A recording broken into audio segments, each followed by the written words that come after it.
On Saturday against Leeds, we saw Spurs' left-hand side properly unlocked. It's something that Spurs fans have been crying out for so far this season. The right-hand side dynamic between Porro and Kudus has been really good. Down the left-hand side, we have been struggling to create. And there's been a number of reasons for that. But with the triangle of Simons, Kudus and Odobert, Spurs were able to cause Leeds a lot of problems. A massive win for Tottenham to go into the international break. And oh my God, did we need it. 7 games prior to this, going into the international break, we've not won. We've had to sit on bad results for 2 weeks, every international break, the last 7 times. And now we can talk about it. We can be positive about Spurs. We're top 4 in the league going into the international break off the back of a win. It's just good. There were still issues yesterday, and there's still issues with this Tottenham team under Thomas Frank, right? But there's a lot to be positive about going into this international break. We're going to talk about the setup. We're going to talk about Mohammed Kudus. We're going to talk about Xavi Simons' impact, the left-hand side. My issues still with the defensive pivot. We're going to talk about the game management towards the end of the game as well, and what Thomas Frank did differently, and maybe different things that he can do going forward, how he would learn from that experience. But my God, we can just be happy about a good performance and a good result before the international break. And if you want to see more Spurs content that's going to come over the international break, make sure to subscribe, because there's going to be a few videos this week coming. We're going to be ranking all of Spurs' players' impact so far under Frank. We're going to be talking about the 5 things that we learned so far under Thomas Frank. There's going to be more bits to come. And if there's anything else that you want to see, please get involved and let me know in the comments. But I want to start by talking about Tottenham's left-hand side. Now, Xavi Simons being in the 10 helped us a lot against Leeds. And I was kind of umming and ahhing a little bit about whether it was the right game to have him in there, considering Leeds' energy in midfield, Statures cover more ground than anybody. Ampadu and Longstaff, they're counter-pressing. Aronson kind of tucking inside as well, with Bogle being the width holder on that right-hand side. They really kind of get around you and make it difficult. There's a lot of energy in there. So would playing Bergvall and Sarr in there and maybe Simons on the left be the right way to go in a game like this? It proved that having Simons in the 10 was definitely the way to go in terms of the performance, in terms of what he was able to create from those central positions, which he can still do if he does play on the left and Udogie's going round him and overlapping, because he has the freedom to come into central areas, right? But I think having him in the centre and Odobert on the left fully unlocked the potential of Spurs' left-hand side, really, in this game. Spurs, I think, do need a top-quality left winger, and if we can invest in someone that's as good as Mohammed Kudus on the right-hand side, then I think we could be really dangerous. But I also think you're starting to see the potential that Wilson-Odobert can bring to this team with this sort of little triangle that we've got. 3 profiles that really kind of complement each other nicely. I've spoken a lot about the fact that because of the way that Spurs play with double width, Porro and Kudus kind of playing on the same line on the right-hand side, and we've had issues so far this season with Spence and Johnson not being the optimal partnership down the left-hand side. Simons and Spence as well, kind of that double width, hugging the sort of touchline, right? Constantly you've got players receiving with their back to goal. You're not really opening up different angles for your wingers to receive. Your fullbacks should kind of be on the same line, but you don't want them. You can have them on the same line, but you kind of don't want them almost facing each other. You don't want Udogie constantly, or Spence down that left-hand side, constantly playing it to the wing with his back to goal, right? With Kudus, it's not as much of an issue because he's got the physicality to deal with it, and you're not doing it all the time. You want situations like this where you've got Udogie inside, Odobert on the outside, Udogie on the outside, Odobert on the inside. That kind of unpredictability and that balance in terms of how you attack makes you less predictable, right? You've got Simons in the 10 to kind of knit that all together. You've got a winger in Odobert that can slow the game down and allow Udogie to get round him, that kind of natural width holder on the left-hand side. You saw this quite a lot in the first half yesterday. Spurs causing problems with Udogie on the overlap, getting crosses in. Again here, another situation where you see Xavi Simons doing exactly what we've wanted him to do kind of since he's come in really here. Drop deep to kind of help us build up, right? Coming to collect the ball off the centre half. You see Odobert kind of taking up this more central position, kind of pulling Leeds apart down their right-hand side, and Udogie out on the left-hand side. Spurs end up recycling back from that position, but again, you can kind of see the angles that Spurs are trying to create. And again here, this was a really good chance that was created at 1-0. Spurs opening up Leeds down that right-hand side. Udogie deep, comes inside here. Simons operating as that 10, dropping a little bit deeper. Odobert comes in off the line. Simons kind of makes the run in beyond him. And look how many players that are starting to become attracted to this situation, right? Udogie has come from a deeper position, right? We've spoken about Udogie's kind of deep runs in the final third, but also in his own defensive third as well here. You can see him start to make this run. Simons starts to come into this space. Leeds start to come this way to try and win the ball back off Wilson-Odobert. He's comfortable on it. He's very good in tight spaces. Again, you look how many players are now kind of committed to try and win this ball back, right? You kind of got 5 players here, all keeping an eye on what Simons-Odobert is doing. He then checks back, and Simons-Odobert-Udogie realises that there's a lot of space now to run into. The amount of players that Odobert has kind of taken out the game there, he can then play that little clip pass down the line, the combination play between those three, the fluidity in terms of their movement, the unpredictability in terms of the runs has just helped unlock that left-hand side a little bit more. And Simons-Odobert-Udogie, with the power that he's got in terms of his running to be able to exploit that space that's been left in behind by Odobert and Simons kind of dragging so many bodies out to create that space, it's exactly where you want Udogie operating. You know, you can refine and sharpen his decision-making in the final third.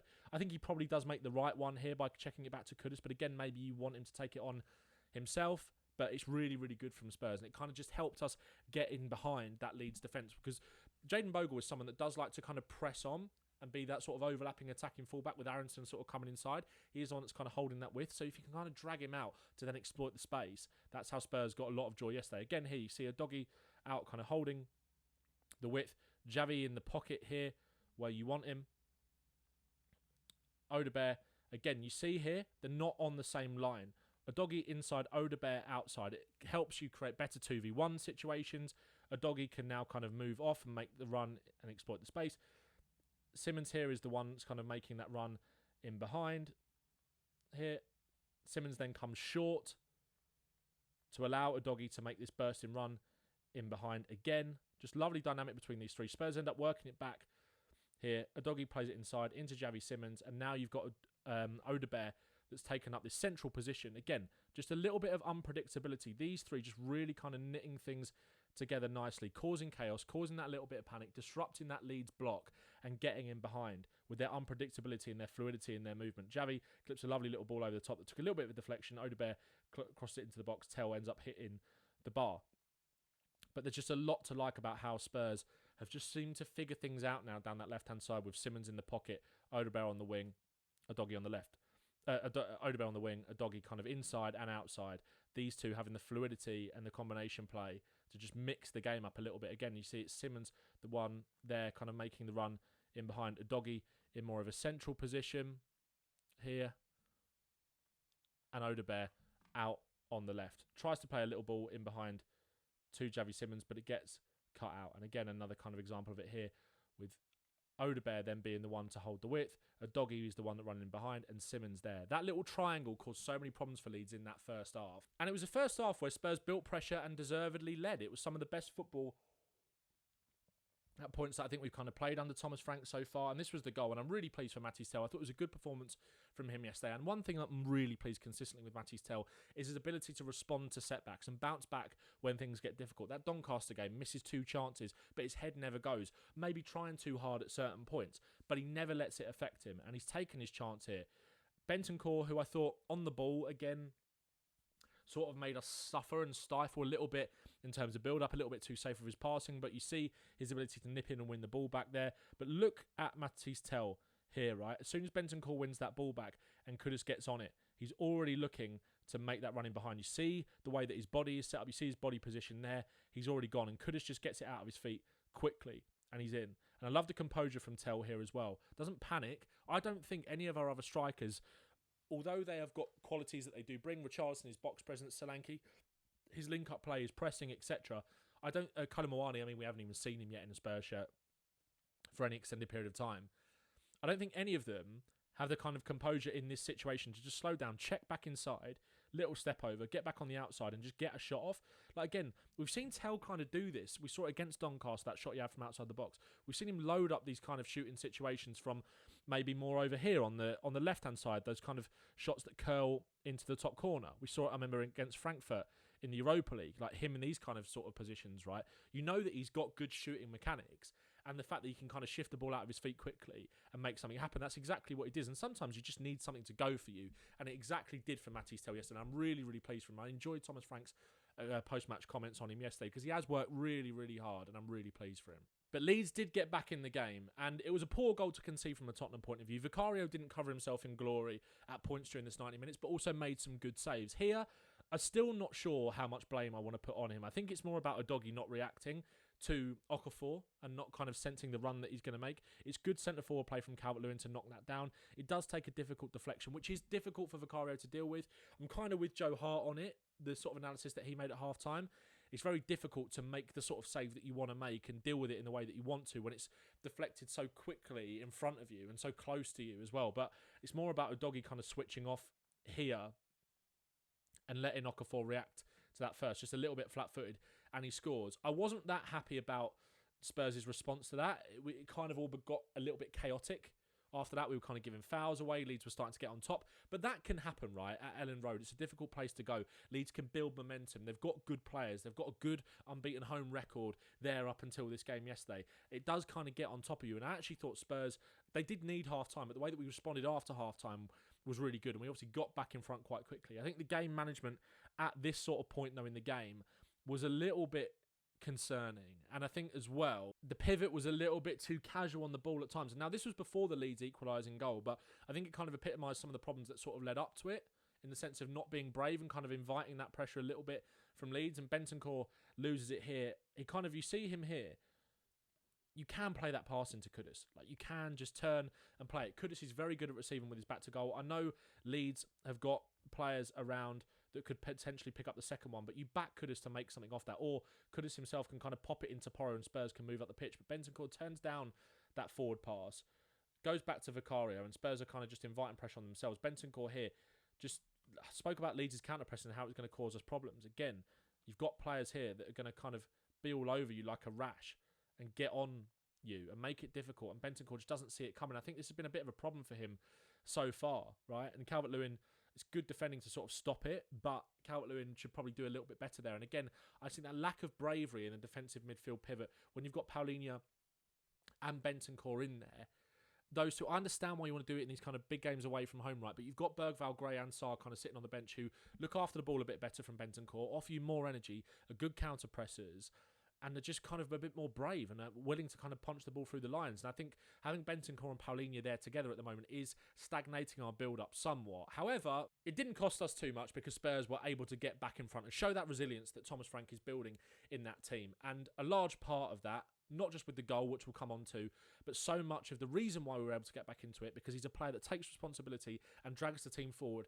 is Mohammed Kudus. And if you look at Tottenham's team yesterday, right, and this is something that I was quite impressed with yesterday, the fact that this front four, Odobert, Simons, Kudus and Tell, obviously haven't started a game together yet. This is one thing that Thomas Frank is kind of having to deal with in terms of gelling these players together. Two new signings, right, and two young talents. It's not easy for them to kind of all gel, but what we did see was a lot of fluidity and movement, and Kudus taking the responsibility to come centrally at times to help disrupt that Leeds block as well. Spurs got throwing down that left-hand side. Kudus here comes in, takes it on the chest. Look how many players he's kind of taken with him here. They know what he's capable of. We spoke about Kudus kind of getting doubled up on. You see all the players around him kind of hunting in packs to win the ball back. Kudus is able to turn on it. And again, with him kind of drifting out to that left-hand side position, it gives more license for Odobert to drift a little bit more centrally right into situations where he's more comfortable, into space where he's more comfortable. And look at what it does to Xavi Simons as well. Allows him to get right into the centre of that pitch to be able to kind of dictate things. And Kudus pops it off to Udogie. Again, he's positive. First time pass into Odobert, punches it. You see the run that he kind of carries on with as well. Willing to bust forward, create that width. Odobert pops it off quickly to Xavi Simons. Simons then in the positions where you want him, plays it out wide to Pedro Porro. And this is a really nice passage of play from Spurs actually at 0-0. Spurs recycle it. Bentancur into Romero. And again, you talk about Kudus kind of picking up these central positions. We talked about that double width and why you don't always want Porro and kind of Kudus on the same line there, kind of facing each other. You want to create sort of lines between them, but also like you want the winger to kind of have the freedom to come inside. You want this sort of line as well, rather than just Kudus kind of maybe moving over here all the time and kind of creating that double width where he's kind of getting someone coming to the back of him every single time and making it hard for him, right? You want him in the centre of the pitch, being able to dictate things as well, with Kudus holding the width. And you look at where you've got Simons and Kudus here. You want these two players being able to occupy central positions because they take players out of the game and make things happen. And when you've got someone, when Spurs can either recycle possession or win the ball back high up the pitch with that sort of strong press, you've often got Romero kind of on the halfway line in these kind of positions, right? And his line-breaking passing ability went under the radar again yesterday in terms of the commentary. Nobody really picking up on it. We know what we're seeing. And he fires that ball into Kudus there. And he can turn. Again, look how many players he takes with him. Turns on a sixpence, right? is able to get out of trouble, does a full 360, comes back inside. Look at the players again he's taken with him. Like, the successful dribble numbers are off the charts at the moment. The progressive carry numbers are off the chart. He's just beating players with that bravery, right? Taking players with him all the time. Is able then to create space for himself, pop the ball out to Simons-Odobert-Udogie. Spurs recycle it back into a central position out to Paulinho. Spurs go wide again, but also, again, you're seeing the benefit of the fluidity in that front four, kind of picking up all different positions. Odobert out on this right-hand side. Simons in the box. Kudus here in that central position, right? He can make that run in there as well. Odobert puts the cross in. It's cleared out and Paulinho has a go and it's fired over, right? But Kudus kind of coming centrally, disrupting that Leeds block, causing that little bit of chaos is just what he was all about yesterday, as well as creating difficult situations from wide positions for Leeds to deal with. Again, here you see the duality of Kudus' game. Apologies for the blurry screenshot there.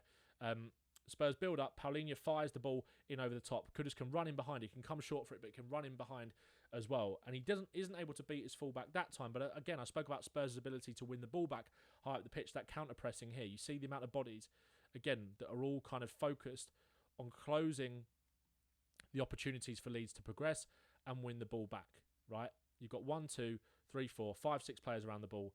There, Leeds kind of try to play it through, but Romero is in there to win it back.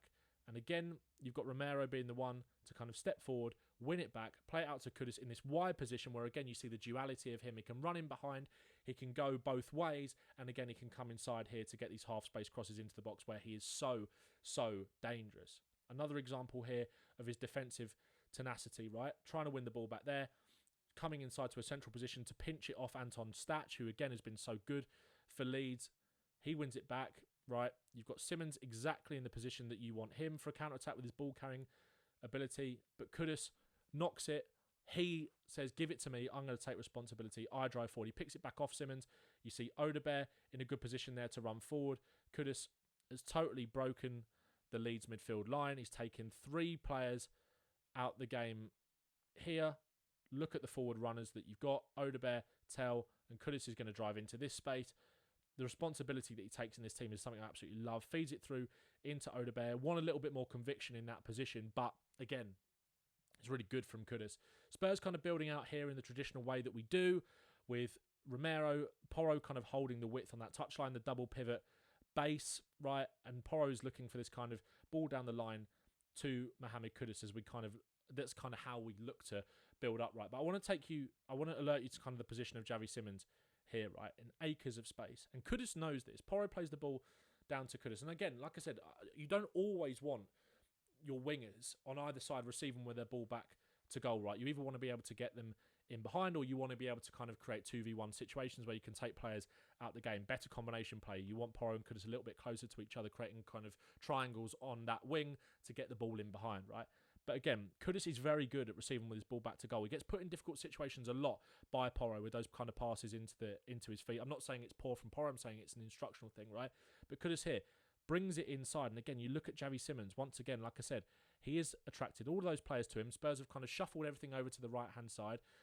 Kudus attracts players around him kind of like flies, really, because they know how dangerous he can be. Look, he's got 3 around him there, and he still opts to take the ball into kind of a dangerous space. He plays the ball along the line to Van der Ven, and then what can Spurs do? Van der Ven can either carry it out or play that ball into Xavi Simons, and he plays it into Xavi Simons, or he decides to carry it forward, then give it to Xavi Simons, and again, you've got Simons in the area exactly where you want him, driving into space.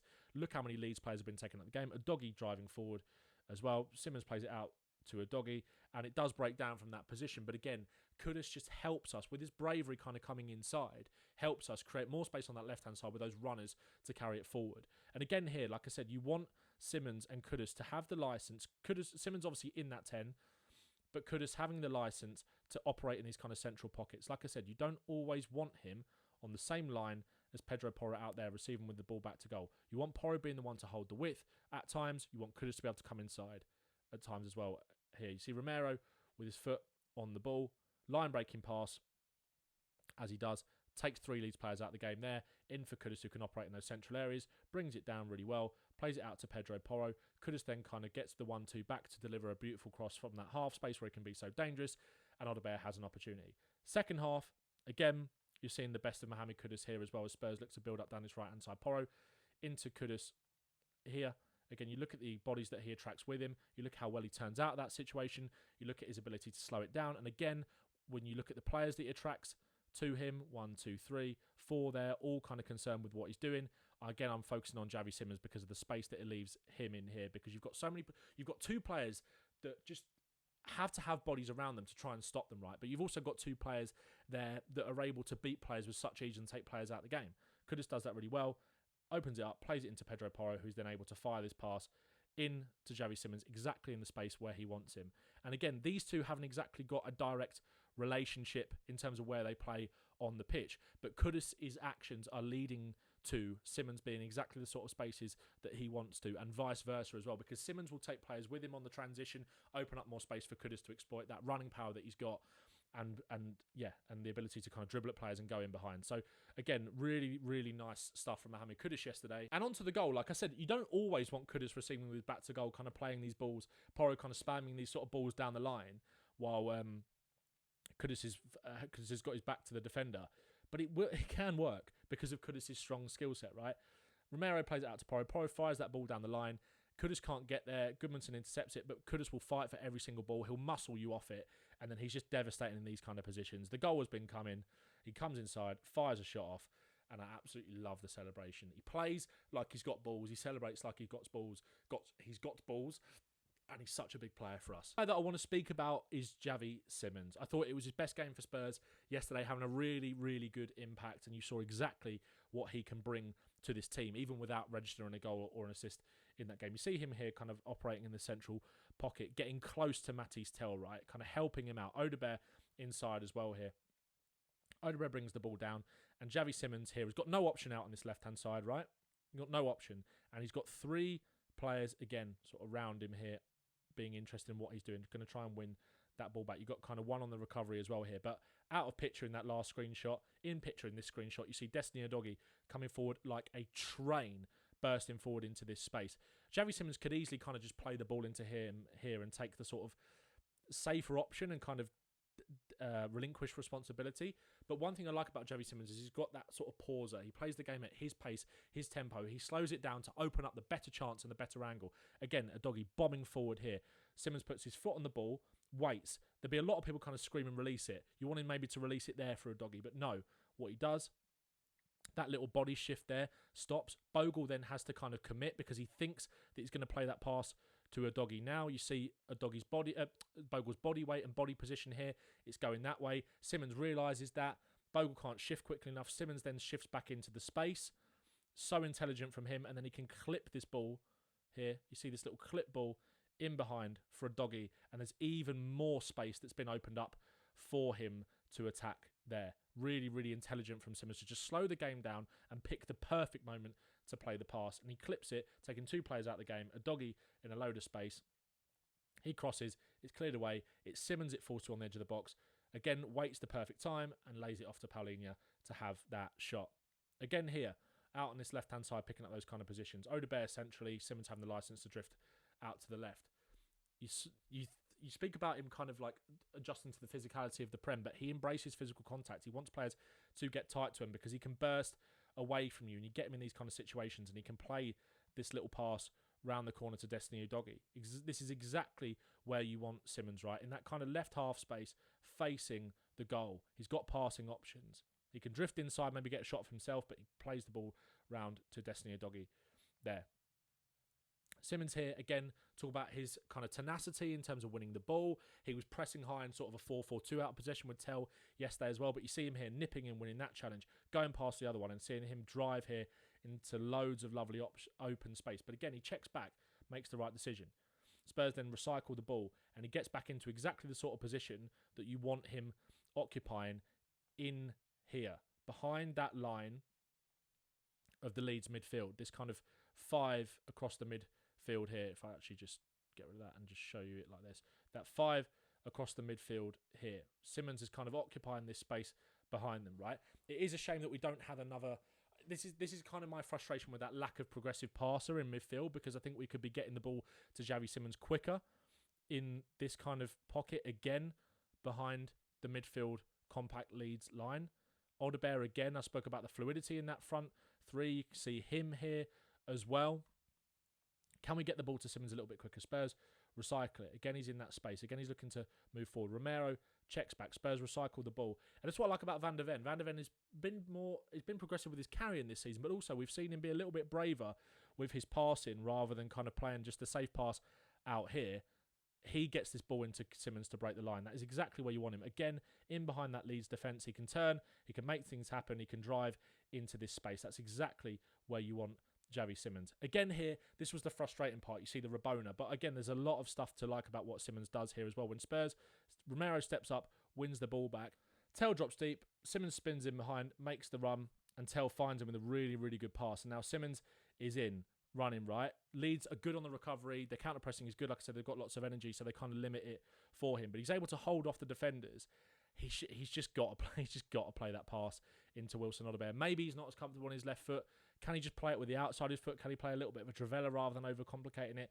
So that was a little bit frustrating for me. And obviously it does then lead to kind of go down the other end and get a chance. But again, with these sort of players, I think you've got to take the frustrations as kind of part of it because they're mavericks. They want to kind of try these things, but you get so much benefit from it throughout the season. But it was a frustrating moment. But again, you see him. This is minutes after responding, atoning for his error, winning the ball back in midfield, winning the ball back off that Leeds midfield, driving in between two players. He's getting pulled back and he can get Spurs up the pitch. Really good from him to kind of atone for his error. Now, again, you see him dropping that little bit deeper, right, to kind of want to get on the ball, but also drag Leeds players with him to kind of exploit space. Spurs move the ball down the left. Odobert flicks it around the corner first time to Simons. It's a really good pass, and you're thinking, can Simons maybe get this ball in behind to Tell a little bit earlier with the outside of his foot, maybe where Tell can run for a goal? Again, I think he does sort of pick the wrong option, but he's able to look after it, keep hold of it. He slips it into Kudus, and then this is lovely from Simons as well when Kudus plays the ball back to him. Porro makes the run, and it's just a beautiful clipped ball. So again, you might see certain frustrations in terms of his decision-making, but you're going to see a hell of a lot of creativity and chance creation from the boy as well. I really like what I saw in terms of his performance yesterday. And it's a satisfying win for Spurs. Look, there's going to be people that will maybe complain about Thomas Frank's kind of game management towards the end of it, going to the three at the back, but he's just trying to shore us up. Is that inviting a little bit too much pressure? Maybe. Is he going to learn from those things? Can we put our foot on the gas and maybe go and take the game away from teams a little bit more before we do that? But also, again, we did that maybe too many times on our own and got punished for it. So Frank is trying to secure us up, shore us up, make us more a bit defensively solid. Leeds were always going to have momentum to get back into that game, right? We were tiring a little bit. Just played a game against Bodo Glimt on Tuesday in the week. It made sense as to why I kind of wanted to shore things up a little bit, and we got over the line in the end. And I think we deserved it. I think the stats kind of paint a picture that Spurs almost somehow robbed Leeds, but obviously that XG was massively inflated by the Okafor goal, an open goal, a kind of tap in. Spurs created a lot more opportunities than the shots we had. Maybe we just didn't pick the right decision when we got into the final third. We should have had more shots from the opportunities we created, if that makes sense. But overall, I'm very happy, and I'm happy that we are going into the international break in the top four. We're going into the international break third, 14 points from our first 7 games, top of the away table. A good away record so far, 3 wins, 1 draw, and there's plenty more to chat about from me during the international break, but we'll do that in the next few days. Let me know if you enjoyed the video. Let me know in the comments what you thought of Xavi Simons' performance, Kudus' performance, Spurs under Thomas Frank so far, what you're happy with, what you're not happy with, and make sure to subscribe as well. And I'll see you in the next one. Nice one.